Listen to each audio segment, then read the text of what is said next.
Should I put it in my pocket? Like, will I be? I think it should be fine here. Or Just like like that? that. Yeah.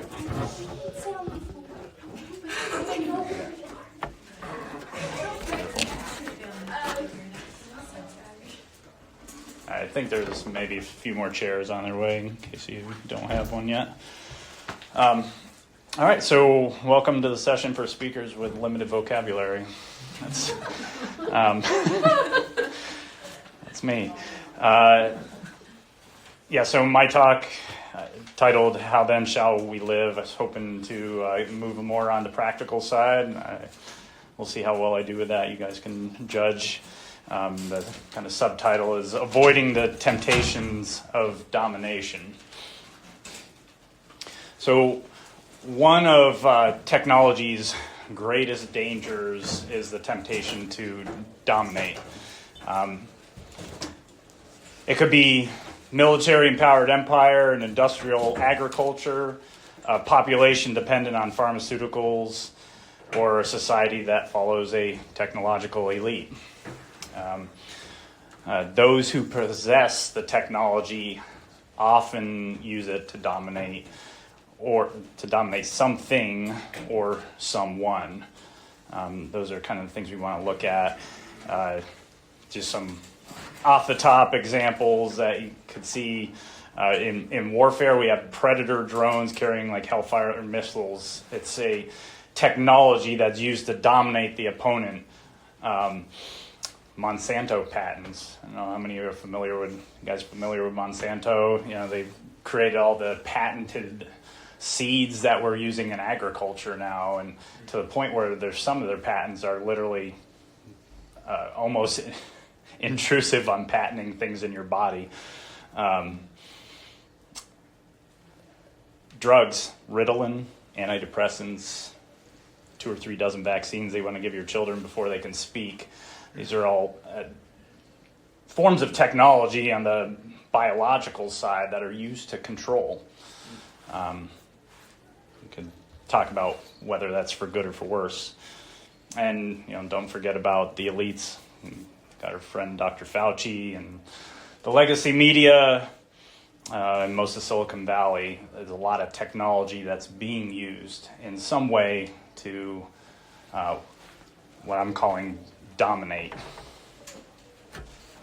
So we're all familiar with big tech, the Facebooks and the Googles and Amazon, and how they use that technology to observe us in order to market goods to us. Some of that's pretty cool. Some of it's pretty scary. They even can manipulate our desires, or so people are telling us. It's a serious challenge that we should not ignore. But I'd like us to focus on our own use of technology and how we might be tempted to use it to either dominate things around us or to accept the domination of ourselves by that technology. So that's kind of where I want to focus, because there's a lot of different directions, obviously, we could go. In other words, our voluntary use or acceptance of domination. Often we'll find ourselves relatively powerless against big corporations, right? And governments that kind of drive the trends in technology. It's kind of a helpless feeling in terms of like, well, what am I going to do about that? Because they're so big, so powerful. What can we do there? But I want us to consider more how we might be tempted to use it.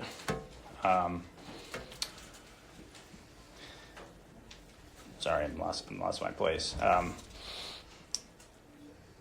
We see those big corporations driving the trends in technology, but we aren't quite as helpless when it comes to our day-to-day life.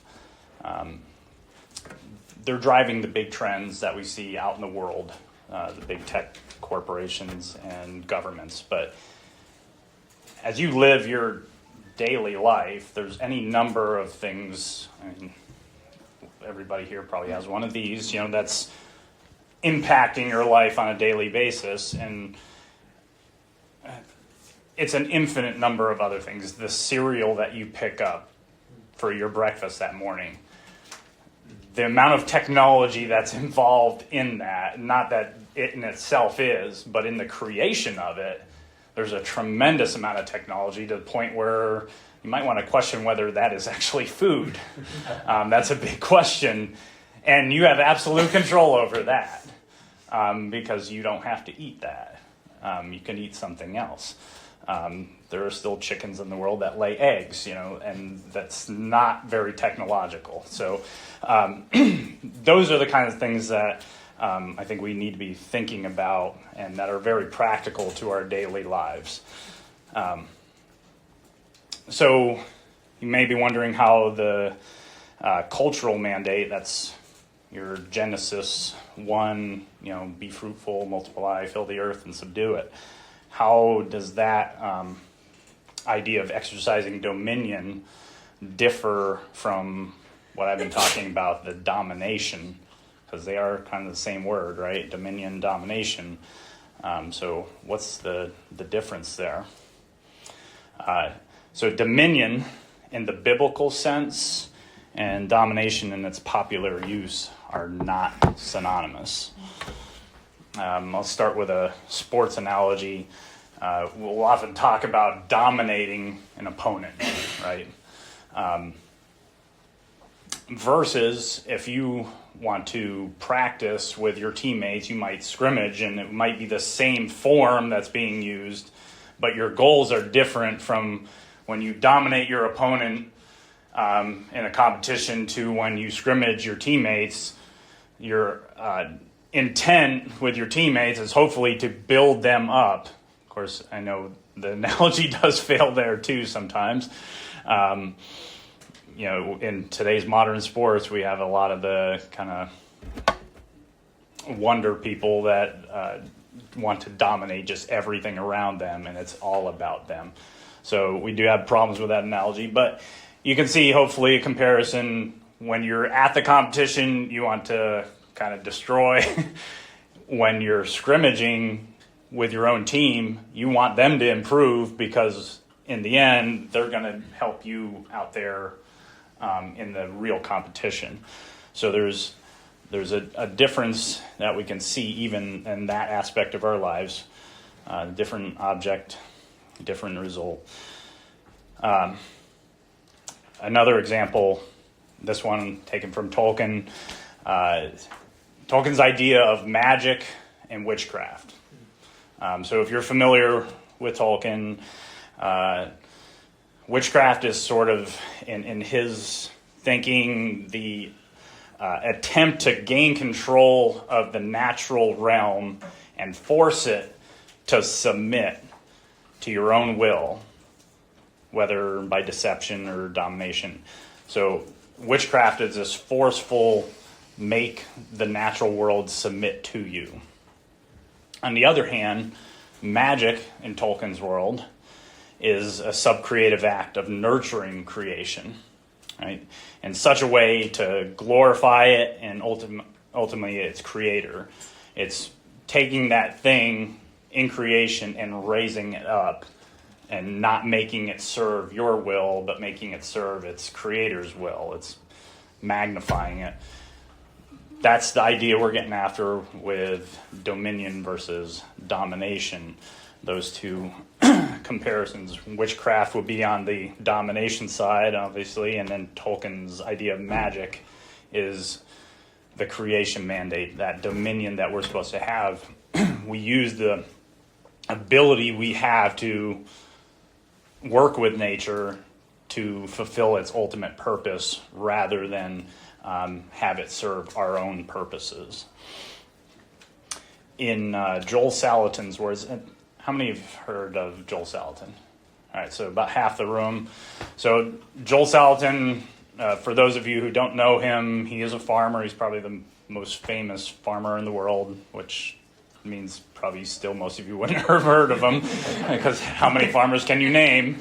But he's probably the most famous, and he's also a sustainable agriculture type of guy, so he's definitely famous in that realm. Just about everybody's heard of him.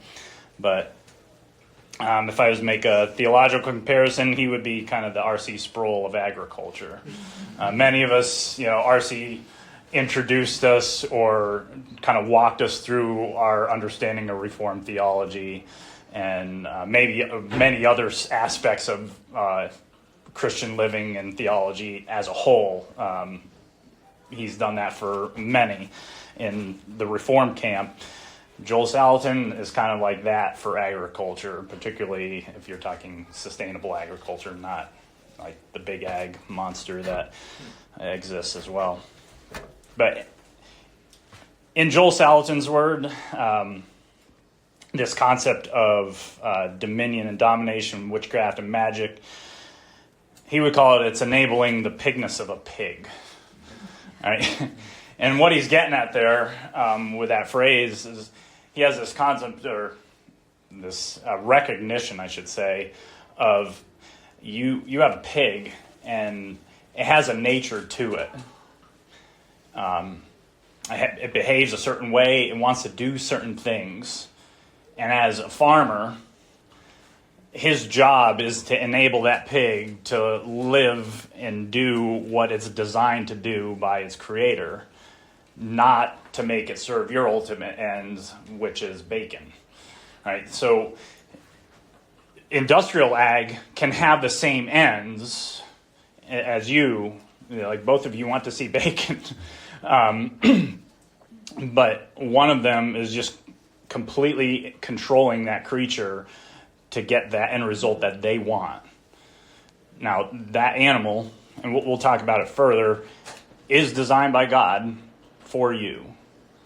But it also has a nature that is designed with a greater purpose than just feeding you.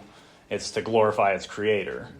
And for your proper use of it isn't just to make it serve that one end of feeding you. It's to do what God designed it to do and be, and at the same time being able to accept it for what it is, and use it how God intended you to use it.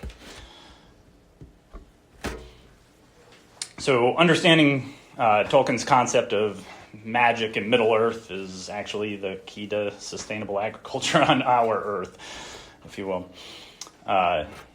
It's a subcreation, dominion versus domination.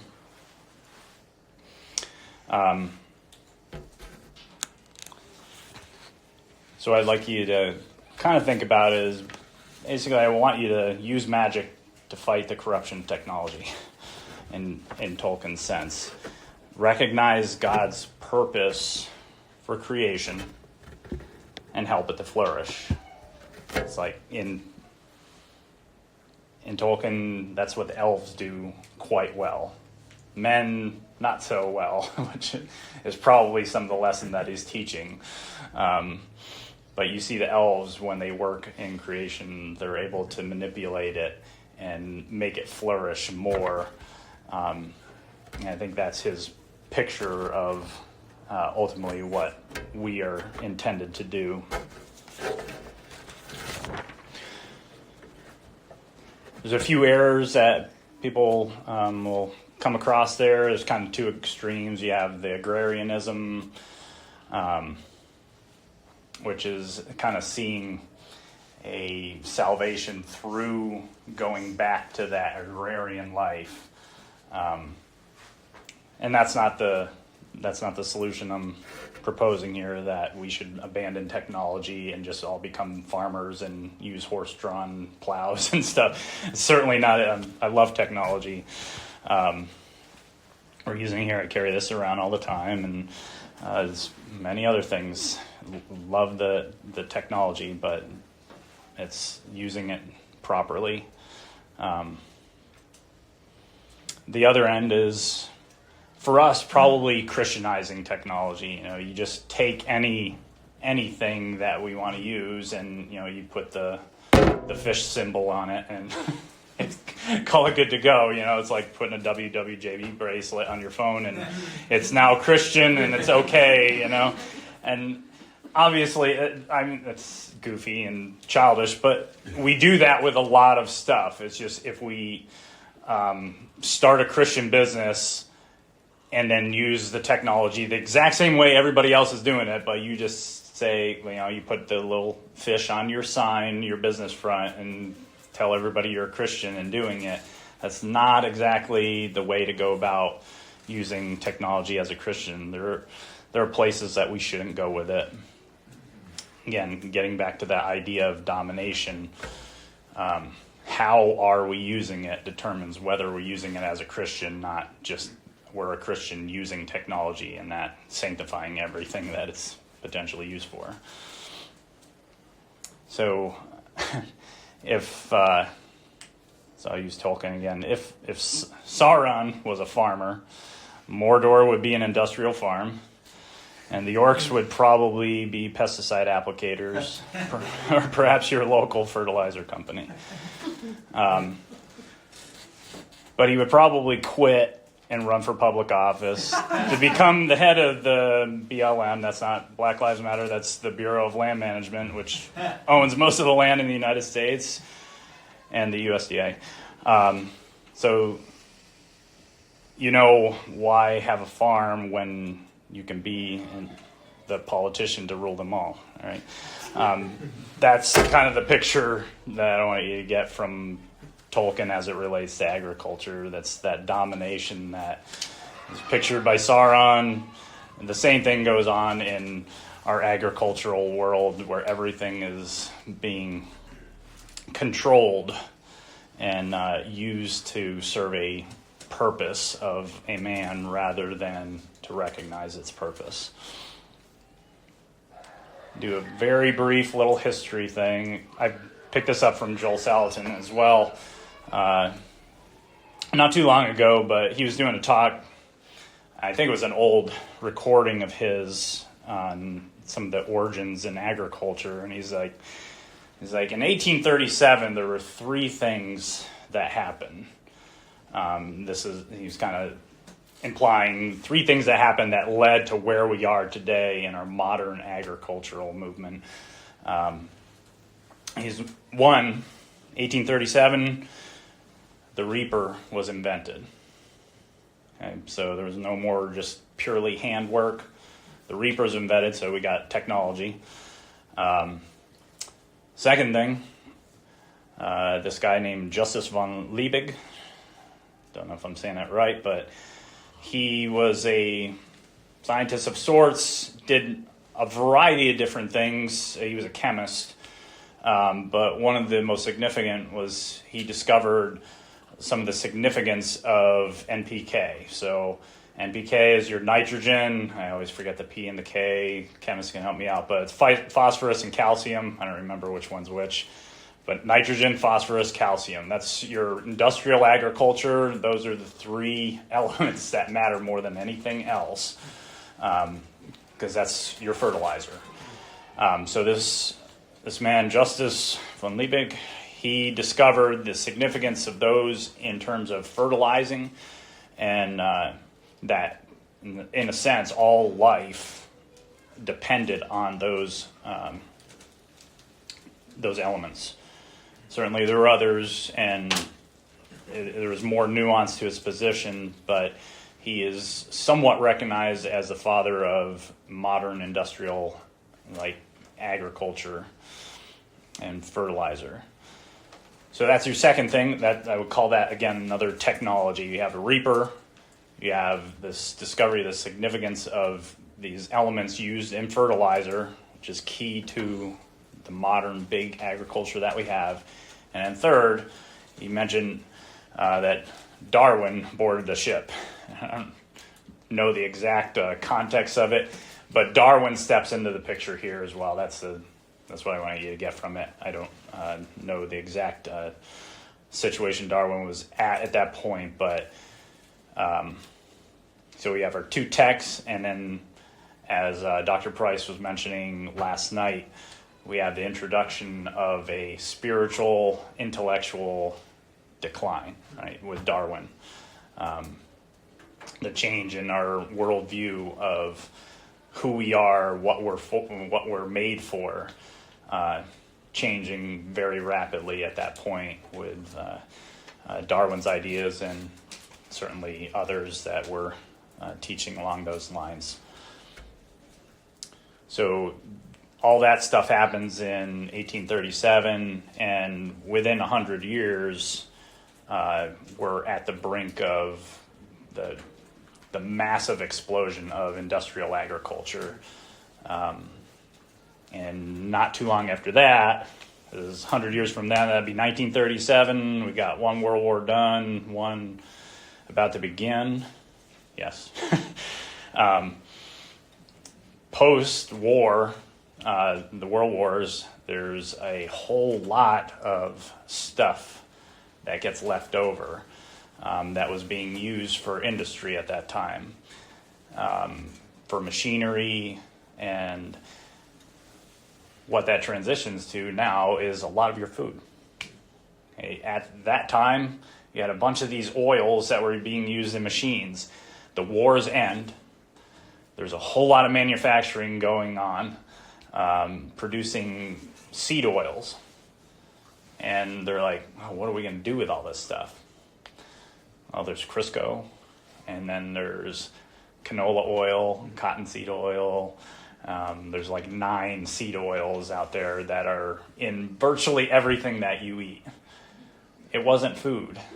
It was used for lubricating machines. And they ran out of uses for that because they weren't making tanks and they weren't making casings for anti-aircraft artillery and all these different things that were using that product. And they said, well, we think we could probably get people to eat this. And that's what you are doing today. Right? Go and look at the ingredients on anything you have, and it probably has a seed oil. And it's probably one of the worst possible things that you could eat. So just one of those places where you can see where technology has an impact on one field, and then a while later it starts impacting your life. Right, so trust the science versus biblical wisdom. When I talk about science here, I'm using science and technology sort of synonymous because they're closely connected, right? Most of the time, our science is leading toward a technology or deeply involved in it. So, kind of talked about the domination side. I want to get a little bit more into dominion,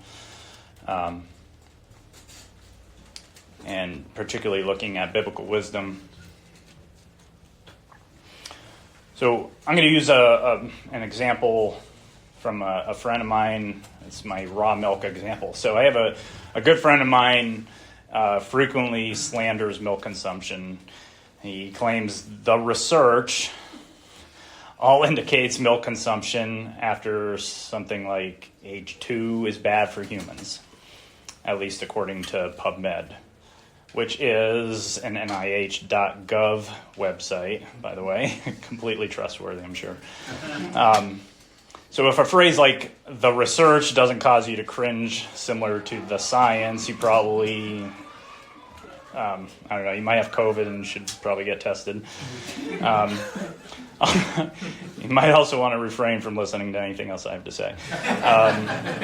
But if, however, you feel that familiar cringe when you hear the research or the science, I'll give you a few ideas for you to consider about food science and scripture. Any of you heard the replication crisis?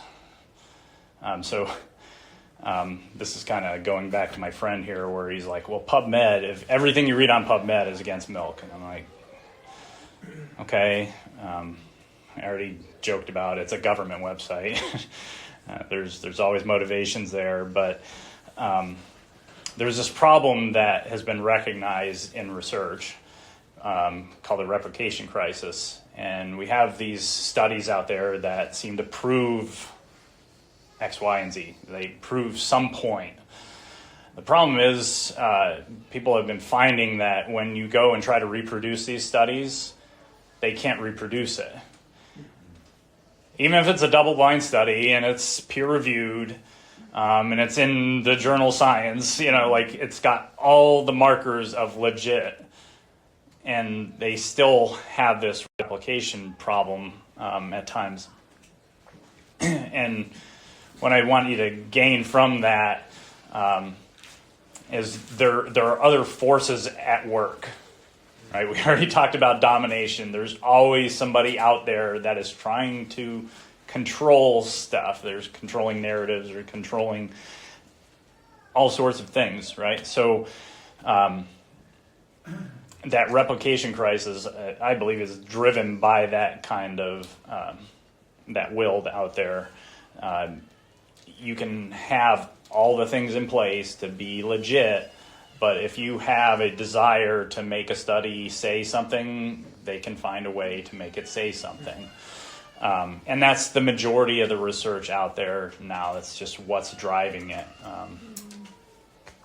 Your vaccine studies and stuff, a lot of it's run by vaccine companies.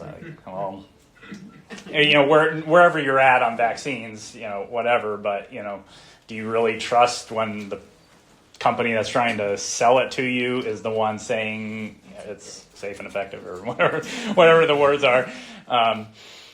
That kind of idea, that most of the time, if it's not a really high polarized subject, that kind of stuff would bother us. You'd be like, aren't you a little biased?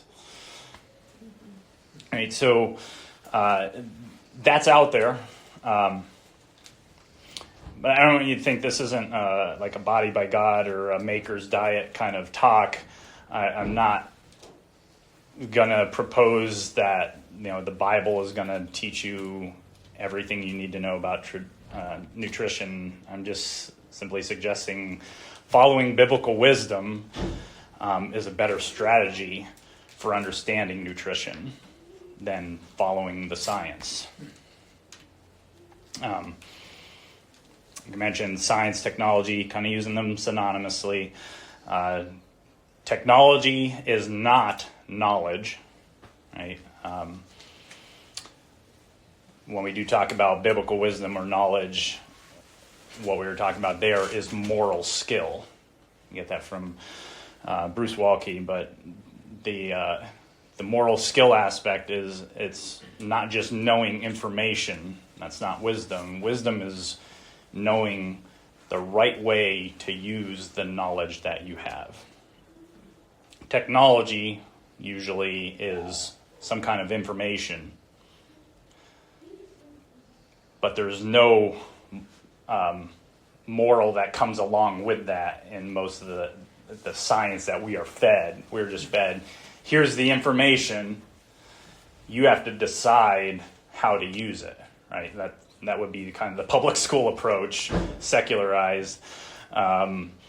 You decide, which ultimately puts you in the place of God. But that's not a good way to go about it. We want biblical wisdom, which is a skill knowing the right way to use information. So I'm going to give you 4 principles on the Bible and nutrition. Now, we've been talking about agriculture. Nutrition is kind of just like where agriculture meets the person, right? Ultimately, agriculture is leading to food. There's some other products out there. We have ethanol in our cars and whatnot, but that's not really, that's a very modern technology as well. Agriculture is historically connected with what we eat. So I'm going to be saying nutrition, but you can think of it in terms of the whole agricultural process. When I say nutrition, what that ultimately leads to. They're inseparably linked. So 4 principles on the Bible and nutrition. Number 1. This one I have a little hesitation, so I say, I don't think the Bible gives us any intentional information regarding good or bad nutrition. Now, I've learned over many years that anytime you say the Bible does not, or there's almost always an exception to that, and so you look like a fool. So I don't think there's anywhere in the Bible that gives us an intentional information regarding good or bad nutrition. Like I said, there's books out there that are written on this, whole diets on how to, the Bible diet, whatever it is. There's a bunch of different ones out there. You've probably encountered them, or at least seen the titles, where somebody's reading stuff in the Bible and coming up with an entire diet. And what I'm saying is, the Bible talks about food. It was an agricultural lifestyle that it all occurred in. And food is very important. But that was not the intent of any of the biblical writers, to teach you what to eat. Okay, that's just what I'm getting at with that.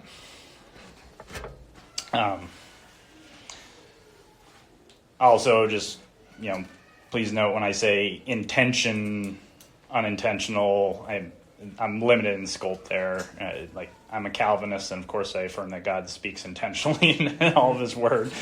But strictly speaking, the Bible, in a biblical theological sense, is not intentionally addressing nutrition. So the Bible does not, I think I skipped over a part there, but the Bible does provide very limited, unintentional nutritional information. Okay, so that's number 2. Number 1, it doesn't give any intentional information regarding good nutrition, but the Bible does provide very limited, unintentional nutritional information. Number 3, the Bible does provide all the necessary wisdom for establishing good nutrition. Now that one may come across as, sure about that? Yeah, I believe so. I believe the Bible provides all the necessary wisdom, that's the key word there, for establishing good nutrition. And by saying nutrition, I mean that's going to connect back to agriculture and the way we are producing food. It provides all the necessary wisdom we need for that. Doesn't provide all of the information on, how deep do you plant a kernel of corn in order to have the proper growth and stuff from it. That's not what I'm getting at, but provides all the wisdom you need for just establishing your good nutrition and good food production. And again, wisdom is moral skill. That's what we're getting at. The Bible provides all the moral skill you need for doing agriculture.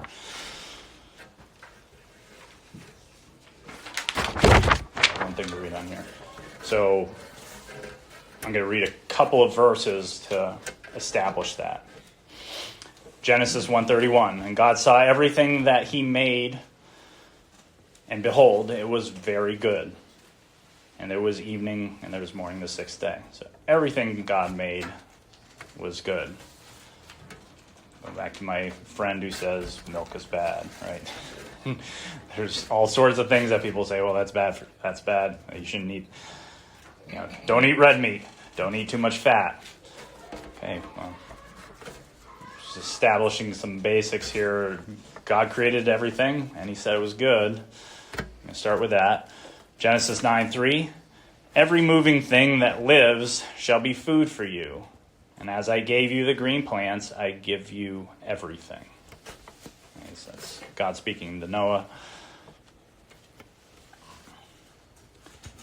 Pretty sure red meat's included in that.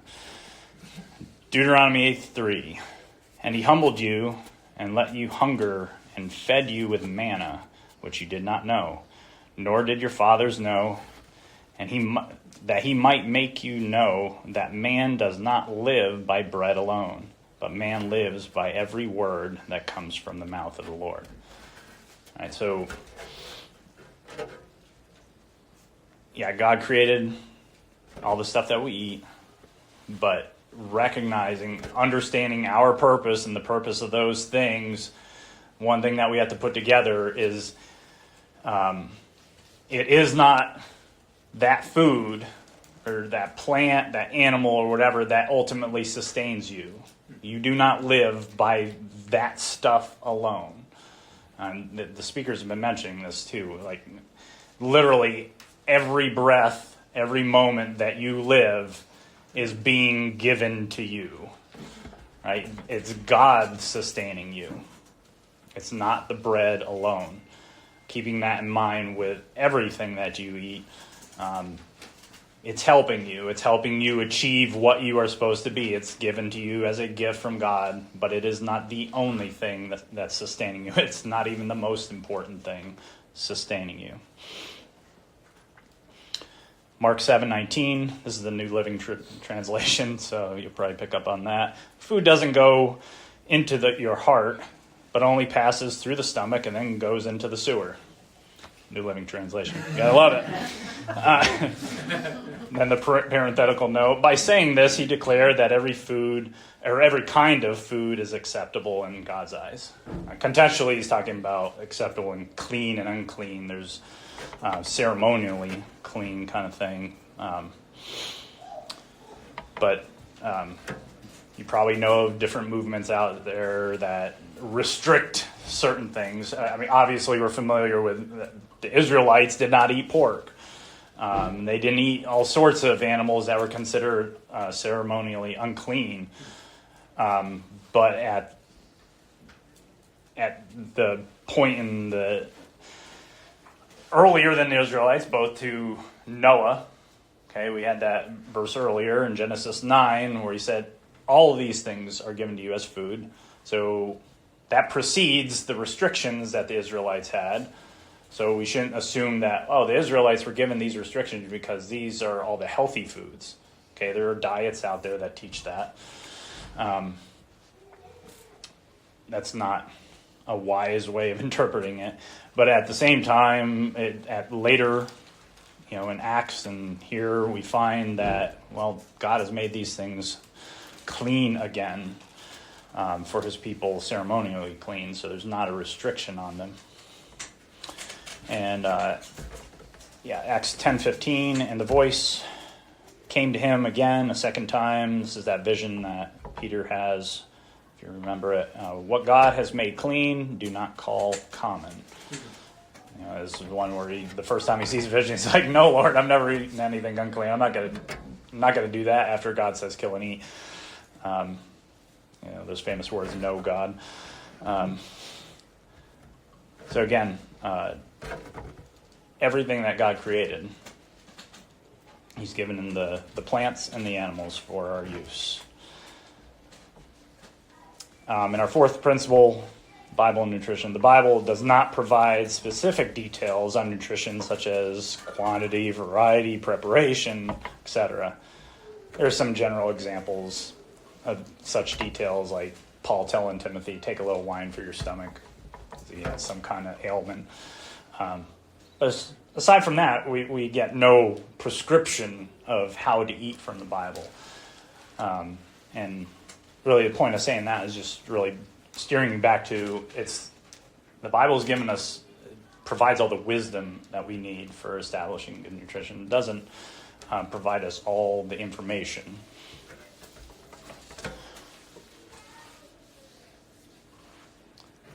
Another quote by Joel Salatin. I'm getting close to finishing up, so in case this is painful for you guys, and I'm not going anywhere near the full time, you guys could ask questions or we can take a nap at the end. So Joel Salatin says, I liken modern scientists to conquistadors. They have no idea what they're dealing with, but they're going to conquer it, whatever it is. He says, all in the name of God. I may disagree with him there some, but he says, now don't get me wrong, I'm not opposed to scientific discovery and exploration. I love this stuff. He writes elsewhere, what I despise is reckless disregard for how little we know. We create trans fats and nary a question about whether they're good for us or not. We develop a food pyramid with carbohydrates on the bottom, and 30 years later we realize it created an obesity, type 2 diabetes epidemic. It should give us all pause that we would be a much healthier nation if the government had never told us how to eat. So that kind of gets back at some of that, the power being exerted by the government to control something, and it doesn't lead to a good thing. The government creates this food pyramid, and it's all messed up. Like carbohydrates at the bottom, and just their establishment of that. That was, again, driven by a lot of industrial needs and abilities more so than what the human body actually thrives on. So it's not recognizing the thing in itself. It's not recognizing the pigness of the pig. What does it need to thrive and do well? It's designed for what do we need to give this thing to keep it alive so it can serve our purposes. That's where a lot of the USRDA came from. That USRDA, the recommended daily allowance. So when you read your food labels and it says this vitamin's in here and this vitamin and how much carbohydrates, and it's such and such a percentage of your daily allowance, right? All of that was designed around keeping a soldier alive for warfare. That's where it came from, USRDA. It was, what do we need to keep this person alive so they can keep fighting? Now, there can be a piece of wisdom in that. Like, you don't want your soldiers dying on the field of scurvy, so it makes some sense. Well, how much vitamin C do they need? But you can also see the temptation there to be like, well, this is all they need, so that's all they need. Well, yeah, it's all they need maybe in a particular circumstance at a particular time, but it's not the whole story. It's being used in a very focused way to serve their purposes rather than recognizing how to make them flourish. And then certainly transmitting that to the whole society and saying, this is all of you need. Well, we're not all out there just surviving the next few months of war or next year of war. We're living a life. And there's very likely other needs there that we have. All right, so I'm going to start to wrap up here. Ultimately, I want you to rediscover magic, right, in Tolkien's sense. C.S. Lewis wrote, the value of the myth is that it takes all things we know and restores to them the rich significance which has been hidden by the veil of familiarity. When I read that, it reminded me of Joel Salatin's words again, the pigness of the pig. It's like we know certain things and they become so ordinary for us that we start to, you get this veil of familiarity that kind of shrouds your eyes. You don't see the significance of a particular thing. That we have these things that you feed them what looks like scraps, it's just crushed up grain and dust. And then they produce this thing called an egg every day. And they just do it, and they just keep doing it. And all you do is just feed them this stuff that looks like dust. And they just march around in the grass, and they'll even feed themselves. They'll survive. Even if you didn't give them that food, they would still survive. And all they do is march around in the grass. And they'll produce an egg, every day, every other day, for sometimes years and years. It's amazing, right? There's a certain amount of observation that we should have. Observe it and try to imitate it and recognize what's going on there, rather than just saying we want this thing and how do we get it. Having power over it in that sense, where you kind of reignite this kind of wonder in the thing that you're trying to use for your own purposes in one respect, but also not abuse and not dominate in the process of using it. So we want to kind of rediscover that magic of Tolkien in that sense of observing and imitating the way nature works and the way it was intended to work.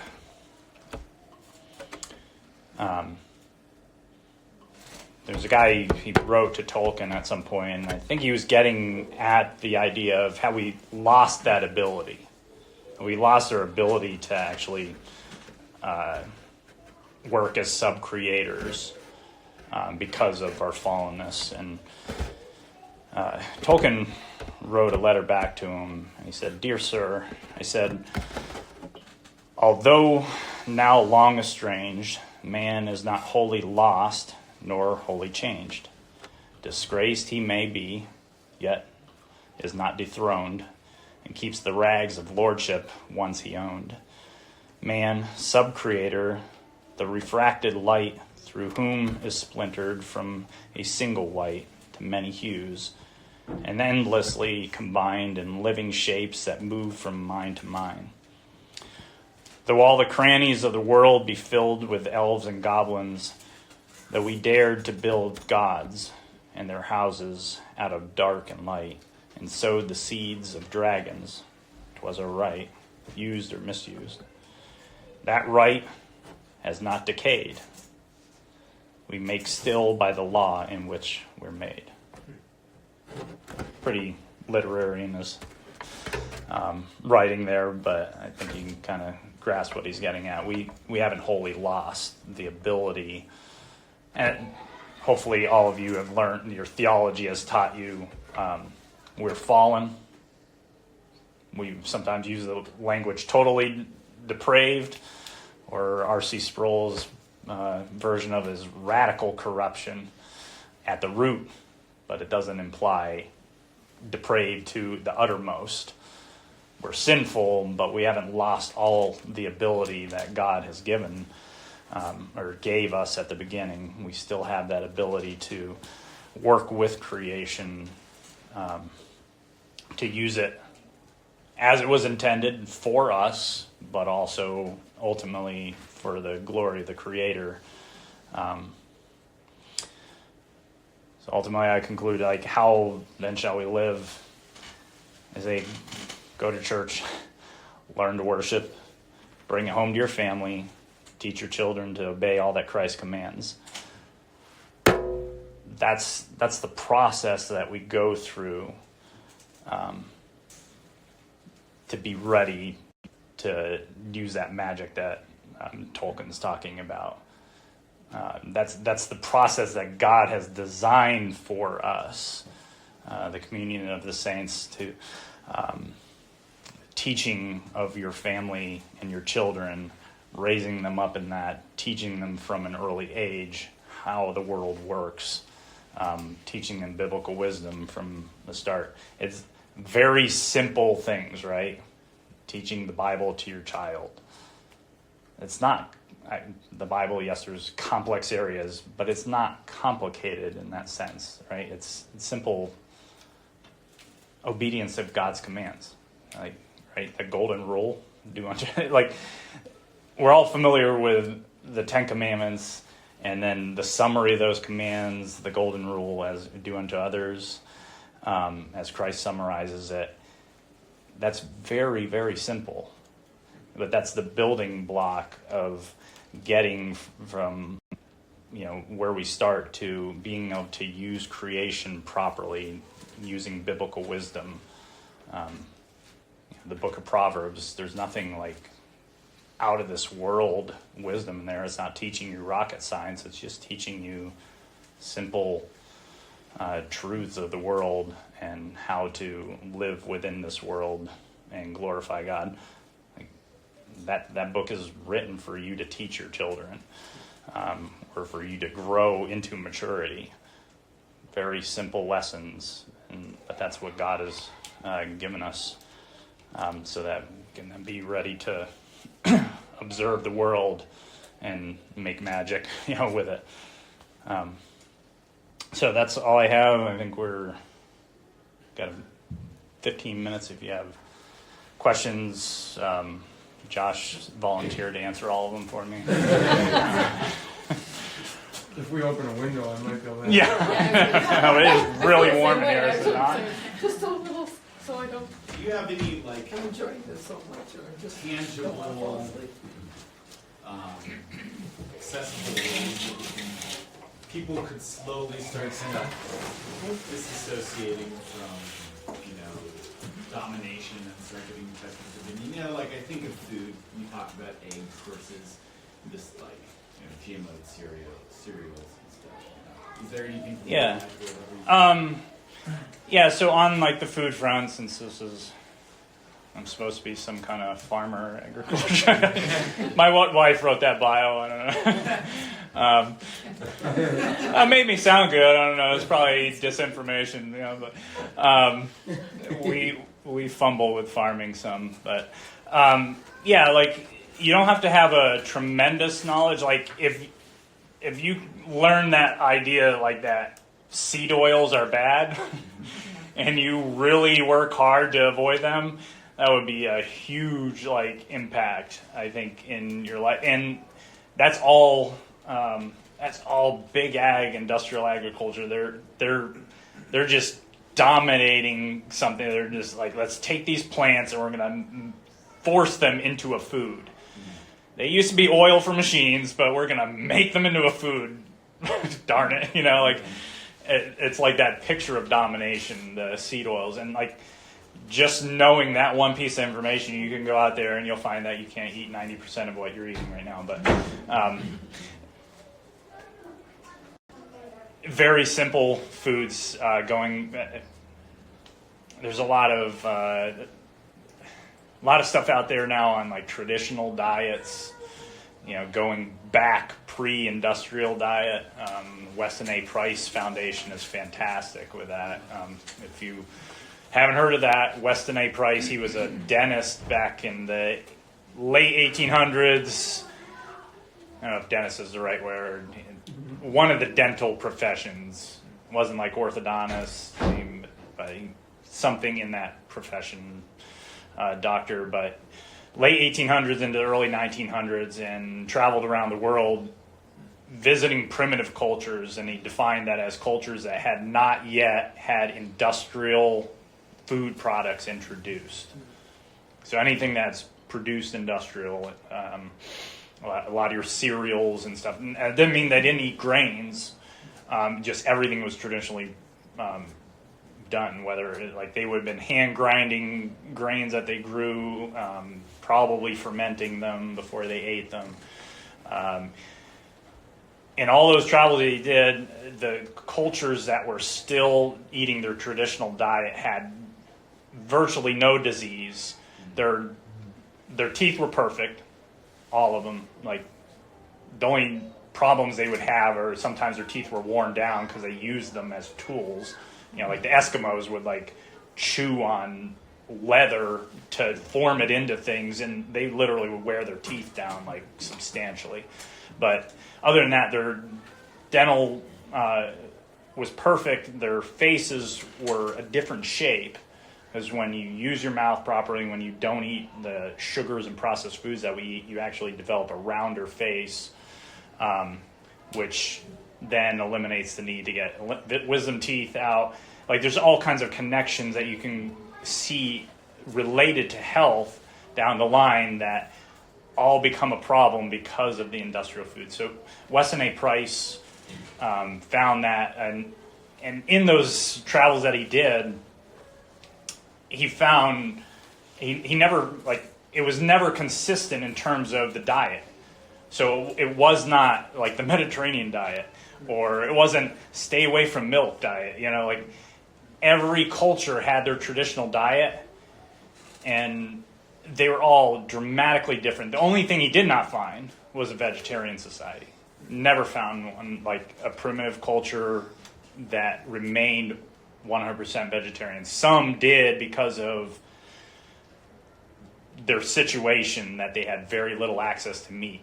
That makes some interesting stories too, what was going on there. But That's the only thing that he didn't see, but found like you could go to the Swiss Alps and they ate butter like you might eat steak, like just tons and tons of it, and milk. Like milk and butter was probably like 80% of their diet. And then you go to the Eskimos in Alaska, and they're eating like 80% fat from whales, and very, very almost no vegetables. They get like a little bit of lichen off a rock, a couple times a year, something like that. It's crazy. Making jest of it, but all these diets, and they're so dramatically different, but they're all living in tremendously good health.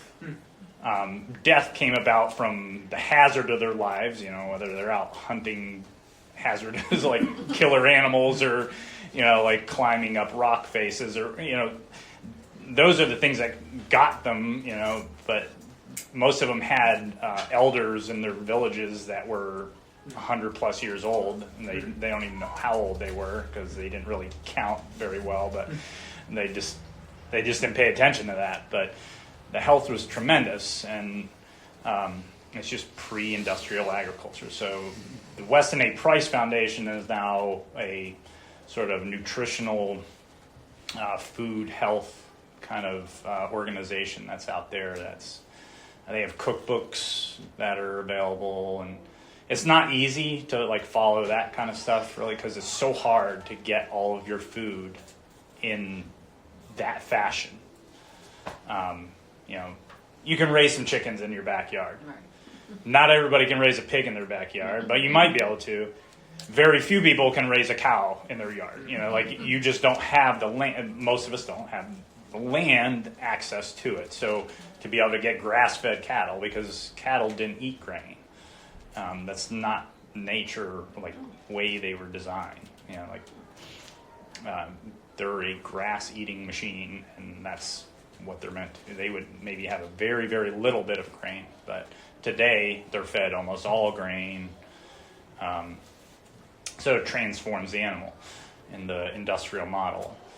But Weston A. Price, their stuff that's out there gives you the traditional diets and a lot of the variations that you could look at. But it is difficult, but pick something.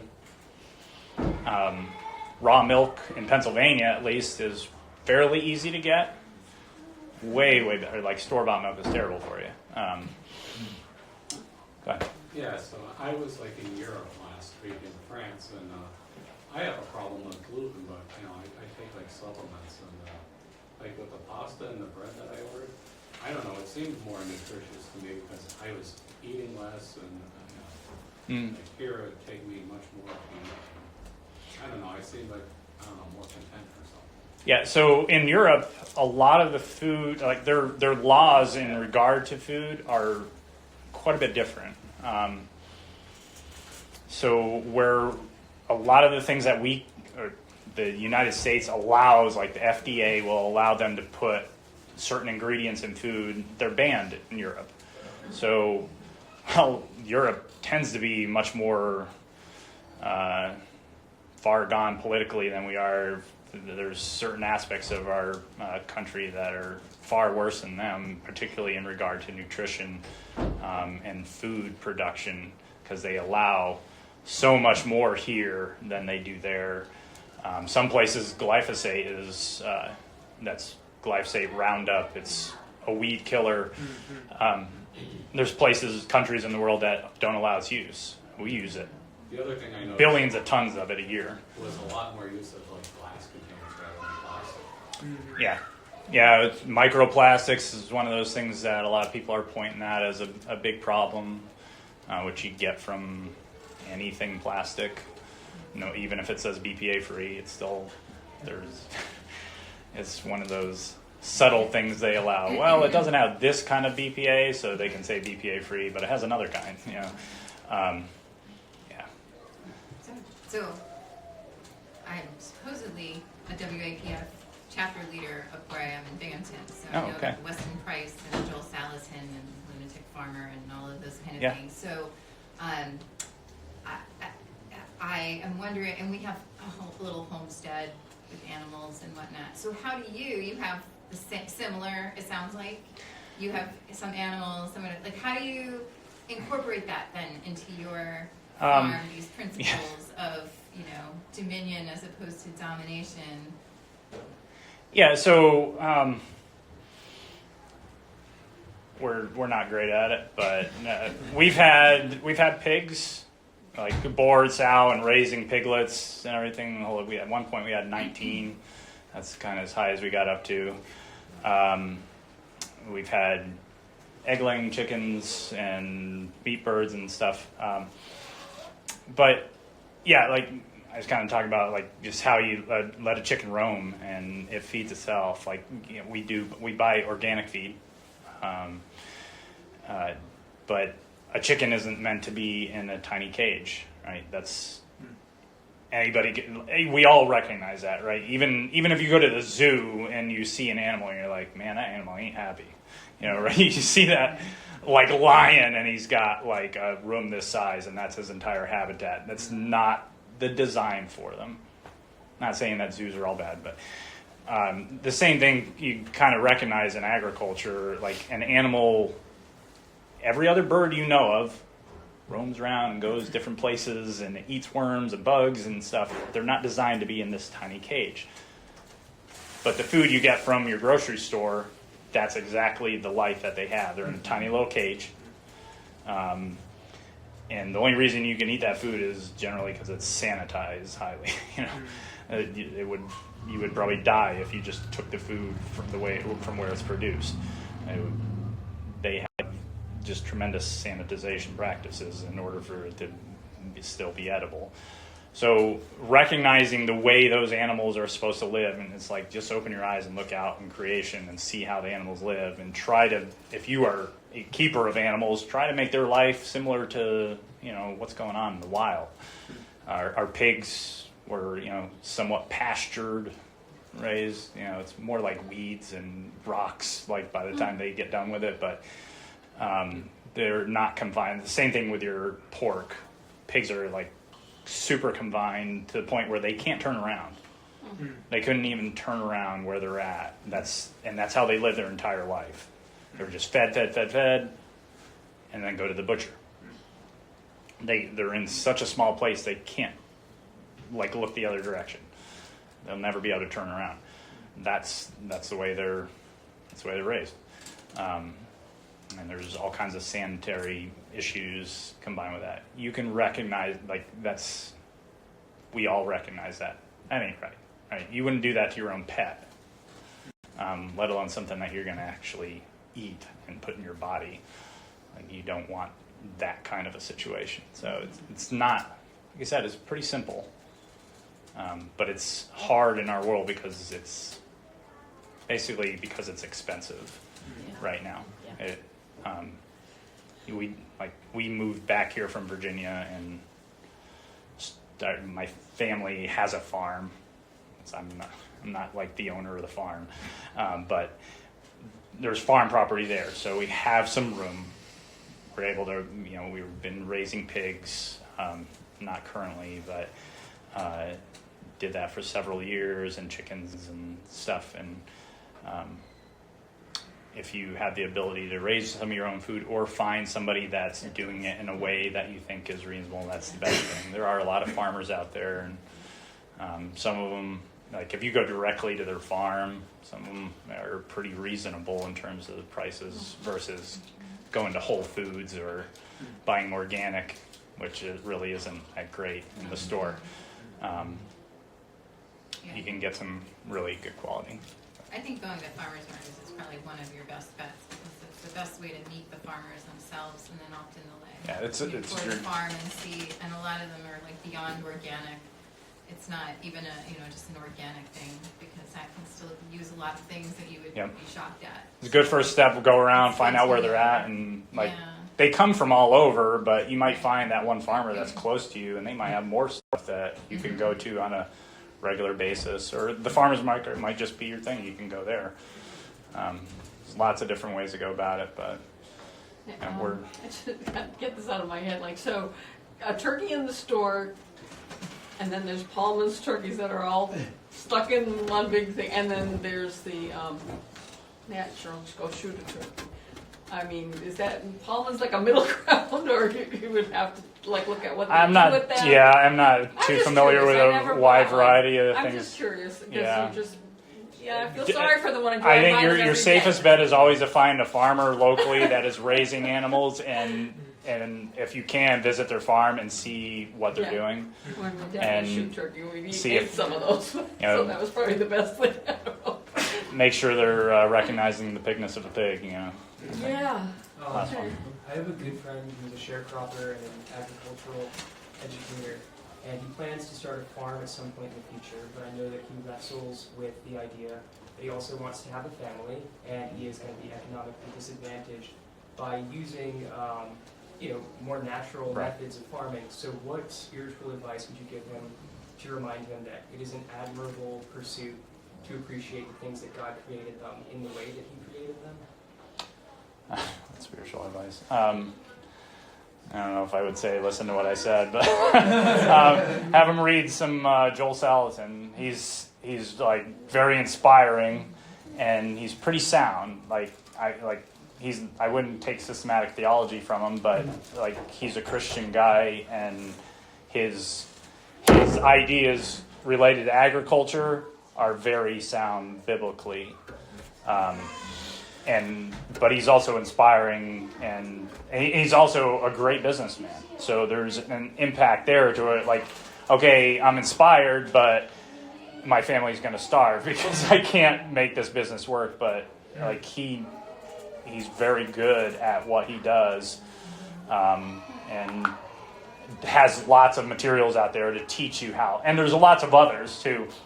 Again, he's like the R.C. Sproul. Remember, he's just one. After you listen to R.C. Sproul for a while, you probably listen to some other guys, and it's like, oh, there's other great theologians too. You can discover others, but Joel Salatin's the easiest path and the most recognizable, and has like a bajillion books. And he's a fantastic writer too to help you along the way. But, thank you.